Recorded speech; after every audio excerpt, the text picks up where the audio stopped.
Nous, les femmes de la Zawad, on a trop souffert, on a vu tout. Le Mali a brûlé nos hommes, il a brûlé nos marabouts, il a brûlé nos animaux, il a cassé nos maisons. Depuis le jour que la France a mis notre terre dans les mains du Mali, le Mali n'a jamais fait quelque chose dans la Zawad si ce n'est pas l'exécution. Cette immense région est revendiquée par les Touaregs depuis la création des frontières du Mali moderne en 1960.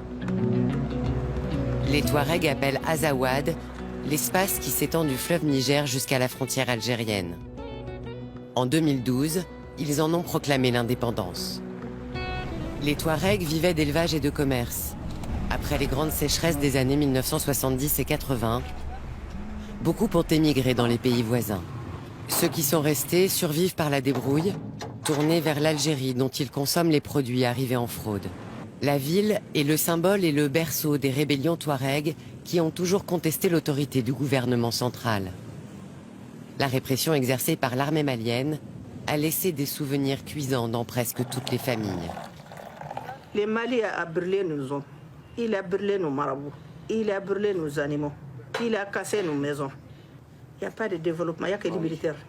Tant qu'un de nous vit, il va continuer la lutte jusqu'à la fin, Inch'Allah.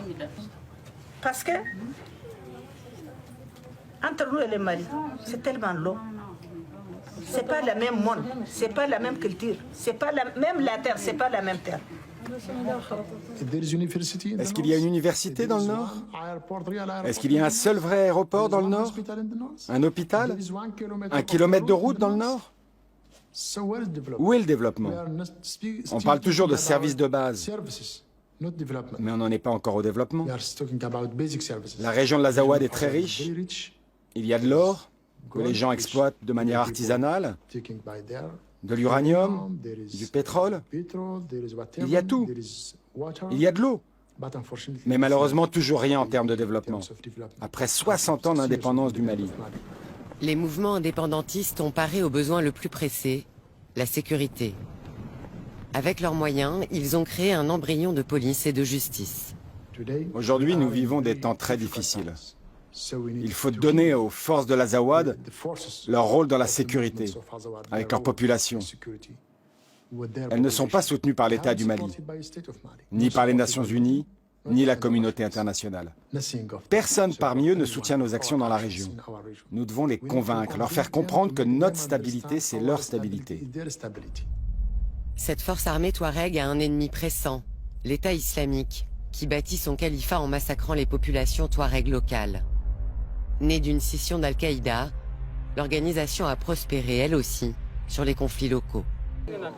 Nous sommes venus assister à une rencontre historique. Jusqu'en 2017, ces chefs touaregs et arabes se sont combattus à mort dans des camps opposés, les partisans de l'indépendance contre ceux du pouvoir central, sur fond de vieilles rivalités d'ego, de castes et de tribus. Aujourd'hui, ils sont tous ici pour affronter l'ennemi djihadiste commun. Pour imposer la dynamique d'union, il faut convaincre les combattants que les temps ont changé. Nous sommes dans l'obligation de travailler ensemble pour protéger nos populations et trouver des solutions aux problèmes qu'elles rencontrent.